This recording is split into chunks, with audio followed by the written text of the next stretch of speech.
الحمد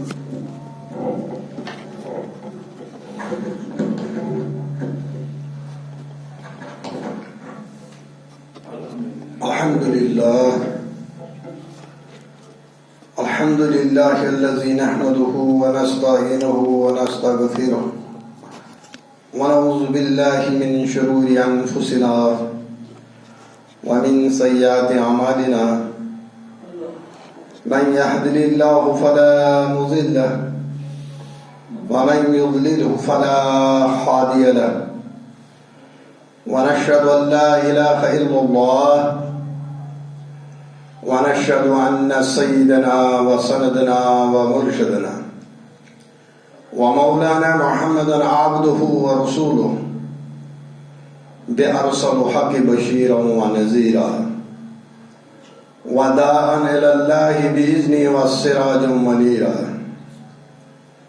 أما بعد فإن خير الحديث كتاب الله وخير الهدي هدي محمد صلى الله عليه وسلم وشر الأمور محدثاتها وكل محدثات بدعة وكل بدعة ضلالة وكل ضلالة في النار. قال الله تبارك وتعالى في كتاب الحميد وفرقان العظيم فاستعوذ بالله السميع العليم من الشيطان الرجيم. بسم الله الرحمن الرحيم. وقضى ربك ألا تعبدوا إلا إياه وبالوالدين إحسانا إما يبلغن عندك الكبر أحدهما أو كلاهما فلا تقل لهما أف ولا تنحرهما وقل لهما قولا كريما واخفض لهما جناح الذل من الرحمة وقل رب ارحمهما كما ربياني صغيرا. وقال النبي صلى الله عليه وسلم يا مهاجرين والأنصار من فضل زوجه على أمه فعليه لعنة الله. اللهم صل على محمد وعلى آل محمد كما صليت على إبراهيم وعلى آل إبراهيم إنك حميد مجيد. اللهم بارك على محمد وعلى آل محمد كما باركت على إبراهيم وعلى آل إبراهيم إنك حميد مجيد.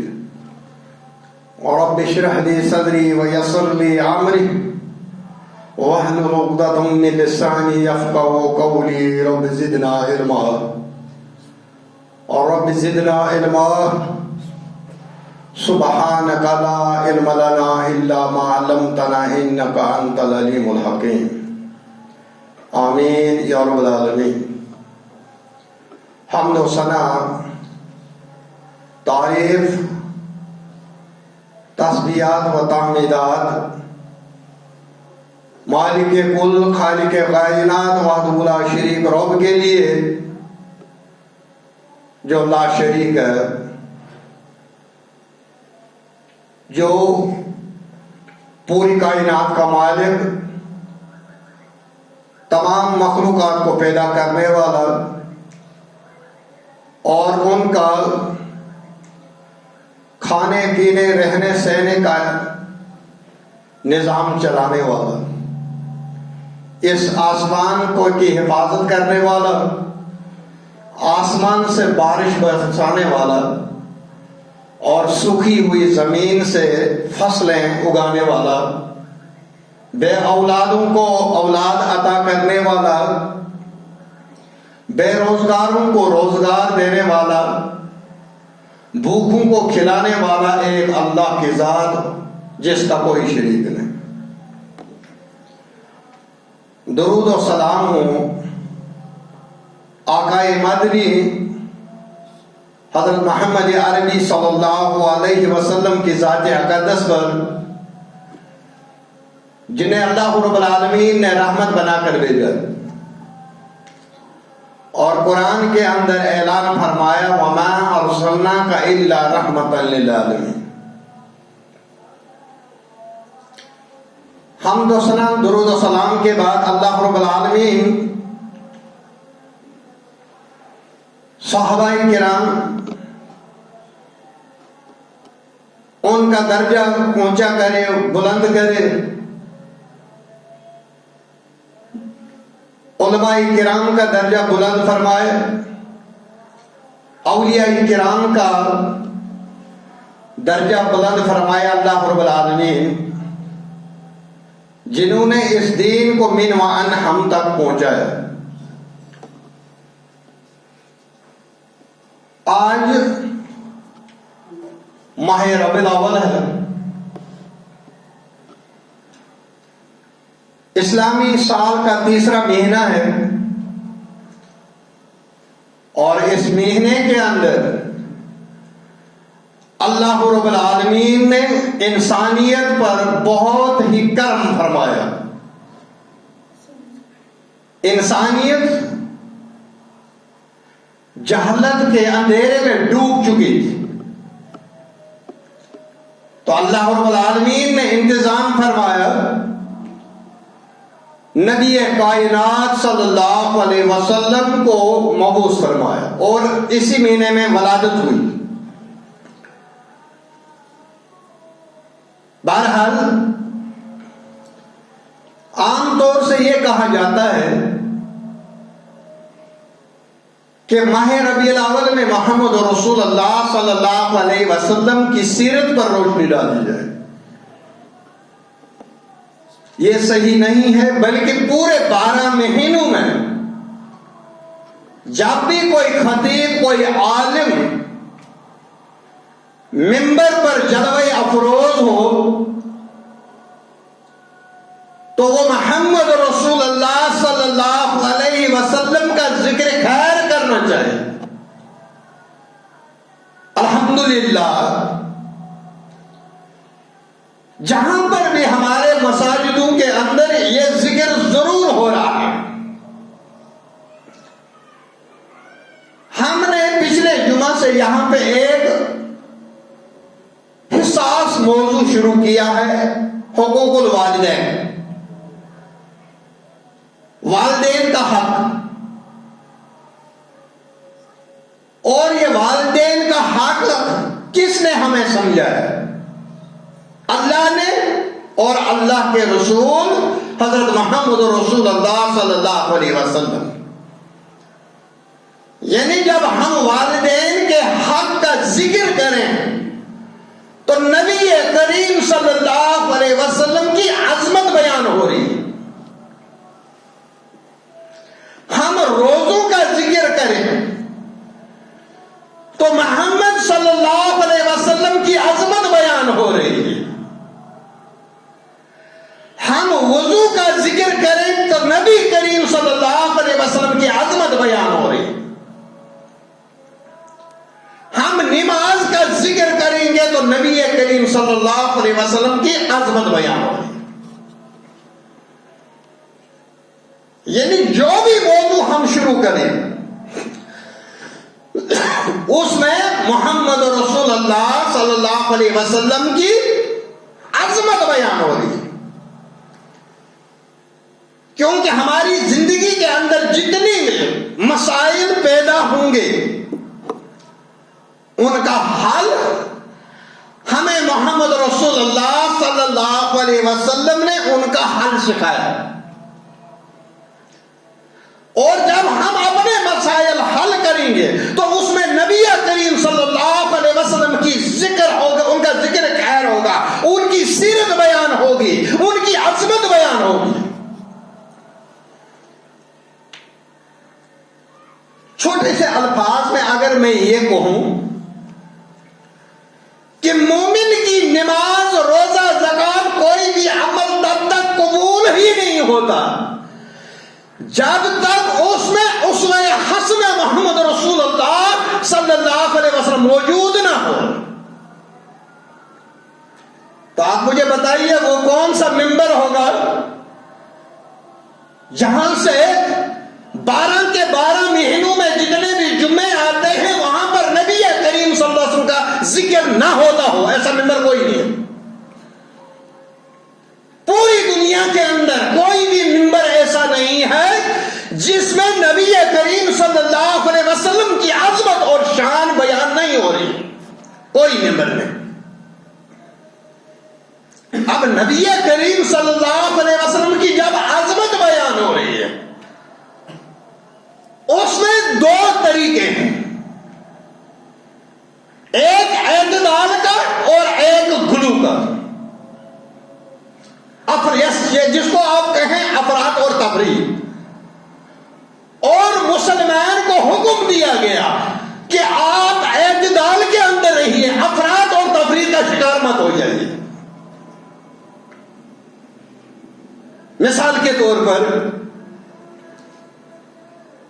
یہ ٹوپی ہے، اس کو سر پر رکھا جاتا ہے۔ اگر کوئی انسان اس ٹوپی کو پاؤں میں پہننا شروع کرے، اس کو پاگل کہا جائے گا۔ یہ ظلم ہے۔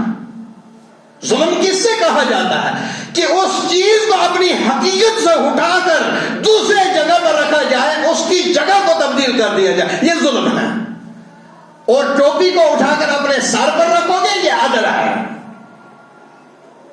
تو کائنات کے امام حضرت محمد رسول اللہ صلی اللہ علیہ وسلم نے 33 سال اپنے امتیوں کو یہی تعلیم دی، اے میرے ماننے والوں، اے میرے یاروں، اے میرے امتیوں، مجھے اپنے مقام پر رکھو جس مقام پر مجھے رب نے رکھا، نہ اس سے مجھے آپ بڑھانا نہ مجھے اس سے گھٹانا۔ گھٹاؤ گے پھر بھی جہنم میں جاؤ گے، شان کو زیادہ بڑھاؤ گے پھر بھی جہنم میں جاؤ گے۔ مجھے اعتدال پر رکھیے، مجھے اسی مقام پر رکھو جس مقام پر اللہ رب العالمین نے محمد رسول اللہ صلی اللہ علیہ وسلم کو مقام دیا۔ یعنی بڑھاؤ گے، غلو کرو گے پھر بھی حرام، کمی کرو گے پھر بھی حرام۔ اعتدال۔ افراط و تفریط کا شکار مسلمان نہیں ہوتا، مومن نہیں ہوتا۔ نبی کی عظمت یہ ہے کہ تیری کوئی بھی عبادت قبول نہیں ہوگی جب تک اس عبادت میں اسوہ حسنہ حضرت محمد رسول اللہ صلی اللہ علیہ وسلم کا موجود نہ ہو۔ اس سے کیا بڑی عظمت کیا ہے کہ ہمارا کوئی عمل قبول ہی نہ ہوگا جب تک اس میں نقش قدم موجود نہ ہو نبی کائنات صلی اللہ علیہ وسلم۔ لقد کان لکم فی رسول اللہ اسوۃ حسنہ۔ تو ہم پڑھ رہے ہیں والدین کی اطاعت۔ کس نے سکھایا؟ اللہ نے قرآن میں سکھایا، محمد رسول اللہ صلی اللہ علیہ وسلم نے اپنے فرمان میں سکھایا۔ یہ تیرے والد ہیں، یہ تیرے پتا ہے، یہ تیری امی ہے، ان کے کیا حقوق ہیں تجھ پر۔ ان کے ساتھ بدتمیزی کے ساتھ پیش نہیں آنا۔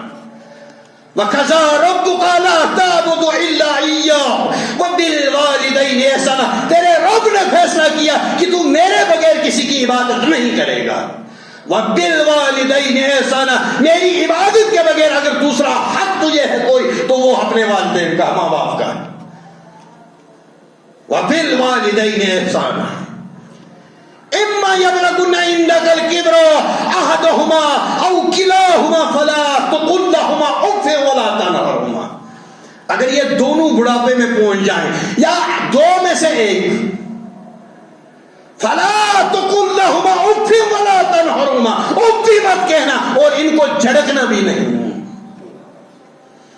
اپنے والدین کو نہ اف کہنا، نہ جھڑکنا، نہ اپنا منہ ٹیڑھا کرنا۔ جب باپ حکم دیتا ہے نا، بچے سر سے اشارہ کرتے ہیں، حرام ہے، میرے رب نے منع کیا، میرے نبی نے منع کیا۔ محمد رسول اللہ صلی اللہ علیہ وسلم نے فرمایا جنت کے دروازے جو ہیں وہ تمہارے پاس موجود ہیں، تمہارے ماں باپ۔ اگر جنت میں جانا چاہتا ہے تو ان دونوں دروازوں کی حفاظت کیجیے، اپنے والدین کی حفاظت کیجیے، اپنی امی کو آگے سے زور سے کلام نہ کیجیے، اونچی بات مت کیجیے، نرمی اختیار کیجیے اپنے کلام کے اندر، اپنے بول و چال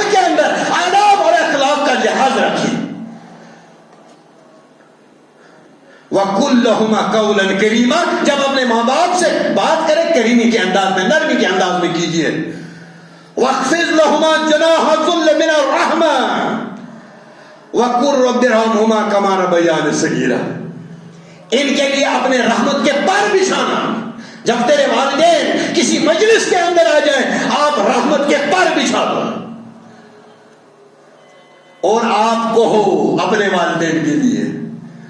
تم جو دعا کرو گے اس میں تضاد ہو سکتا ہے، آپ کو پتہ نہیں چل سکتا، لیکن تجھے میں دعا اپنے والدین کے لیے جو دعا میں اللہ تجھے سکھاتا ہوں. اللہ نے کہا وَقُلْ رَبِّ ارْحَمْهُمَا كَمَا رَبَّيَانِي صَغِيرًا. آپ یہ کہا کیجئے اے اللہ ان والدین نے، ان ماں باپ نے، میری امی نے، میری ابو نے مجھ پر بچپنے میں رحم کیا، اے اللہ تو آج ان پر رحم فرما.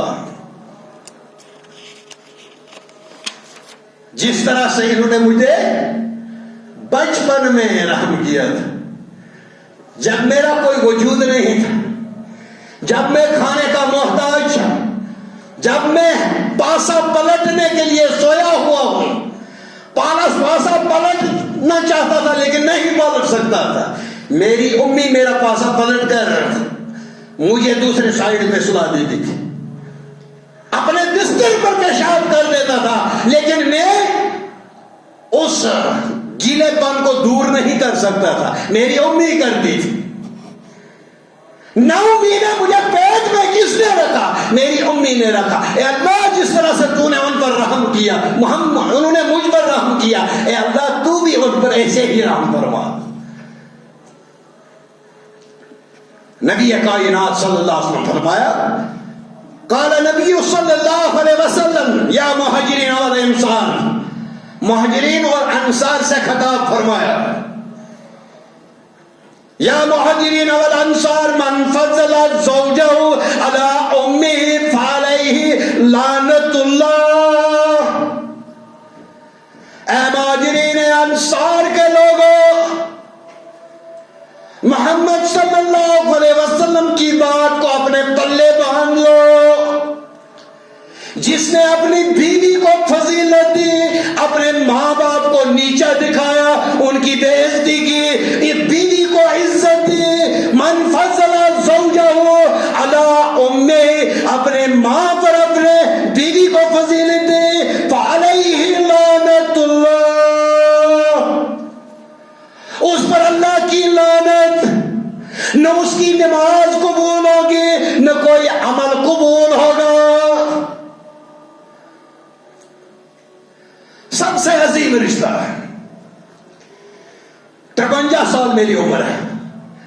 سب سے کسی لالچ کے بغیر بہت ہی عظیم رشتہ ماں کا رشتہ ہے. چاہے آپ خالی جیب اس کے پاس آ جاؤ، چاہے آپ جیب بھر کر لاؤ، اس کو یہ پرواہ نہیں. بیٹا آ گیا، اس کو سب کچھ مل گیا. بیٹی گھر واپس آئی، اس کو سب کچھ مل گیا، اس کو کسی چیز کی ضرورت نہیں.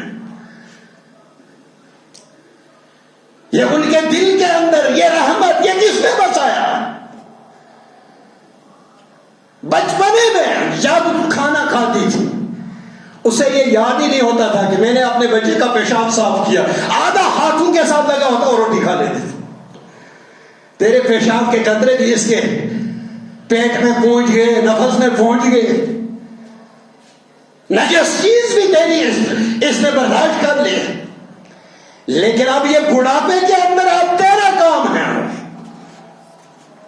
اپنے امی ابو کو جس طرح سے بچپن میں تجھے انگلی پکڑ کر تیری لاٹھی کا سہارا بنتا تھا تیرا ابو، تیری ماں تیری انگلی پکڑ کر چلنا سکھاتی تھی، قدم نکالنا سکھاتی تھی. آج یہ باپ بوڑھا ہے، اب اس کی لاٹھی بن جا.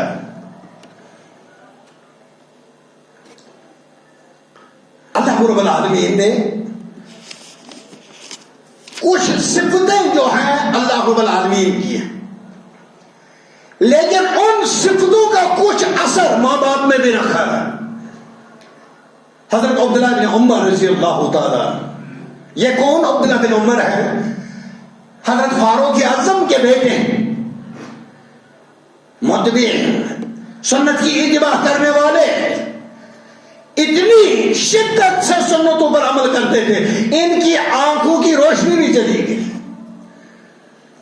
حضرت عبداللہ بن عمر رضی اللہ تعالیٰ عنہ، ان کا ساتھی بیان کر رہا ہے کہ ایک بار ہم جا رہے ہیں سفر پر، حضرت عبداللہ بن عمر رضی اللہ تعالیٰ عنہ ان کے پاس ایک کھچر تھا جس پر وہ سوار تھے۔ ایک آدمی ملا، کھچر بھی اس کو دے دیا، سر سے پگڑی اتاری یہ بھی اسی کو دے دی۔ تو پوچھنے والے نے پوچھا، اے عبداللہ بن عمر آپ نے کیا کیا؟ اپنی سواری بھی دے دی، پگڑی بھی دے دی۔ فرمایا اے سوال پوچھنے والے، تو نہیں جانتا یہ کون ہے؟ کون ہے؟ فرمایا یہ میرے ابا کا دوست ہے، اس کی دوستی میرے ابا سے تھی۔ ابا کے دوستوں کی بھی عزت کرنی کس نے سکھایا؟ محمد رسول اللہ صلی اللہ علیہ وسلم۔ آپ دیکھ لیجیے دنیا کی کسی کتاب میں ایسی تعلیم نہیں ملے گی،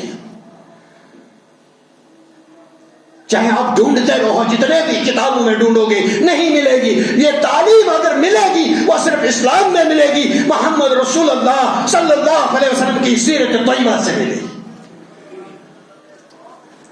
پہلی صفت جو اللہ رب العالمین کی ہے، خالق، بنانے والا۔ تو یہ صفت جو اللہ رب العالمین نے یہ ماں باپ کے پیٹ رحم میں یہ ایک قسم کی صفت رکھی، 9 مہینے ہی اپنے بچے کو اپنی کوکھ میں پالتی ہے اور 9 مہینے کے بعد اس کو جنم دیتی۔ اللہ رب العالمین حقیقی رب ہے۔ رب کو کس کو کہتے ہیں؟ پالنے والے کو۔ اور اس بچے کا ظاہری پالنے والا، اصلی پالنے، حقیقی پالنے والا اللہ ہے، لیکن ظاہر میں کون پالتا ہے؟ جب یہ اٹھ نہیں سکتا، مانگ نہیں سکتا، پی نہیں سکتا، کھا نہیں سکتا، حرکت نہیں کر سکتا، چل نہیں سکتا، درد ہو تو بتا نہیں سکتا، کون سمجھ جاتا؟ اس کا ابو، اس کی امی۔ گویا کہ جو اللہ رب العالمین پوری کائنات کا رب ہے، پالنے والا ہے، یہ پالنے والی صفت اللہ رب العالمین نے ماں باپ میں رکھ دی، اور یہ ماں باپ اسی صفت کی وجہ سے، اللہ کی رحمت کی وجہ سے اس کی پرورش کرتے ہیں۔ تیسری چیز، اللہ تعالی حقیقی حافظ ہے، حفاظت کرنے والا، اور بچپن میں اس بچے کی حفاظت کون کرتا ہے؟ گھر میں ماں باپ۔ گویا کہ اس کا تھوڑا سا اثر ماں باپ میں موجود ہے۔ ماں باپ سردی